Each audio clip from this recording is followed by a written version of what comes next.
Police Acto guys. Tirador ng kable to dito sa Rockwell oh.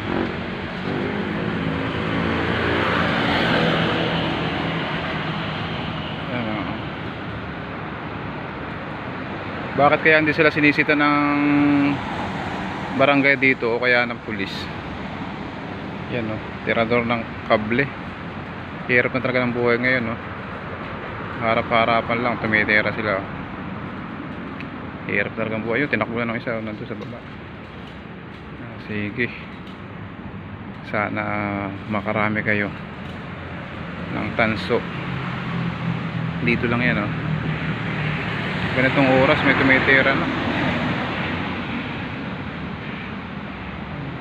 dito yan sa Rockwell.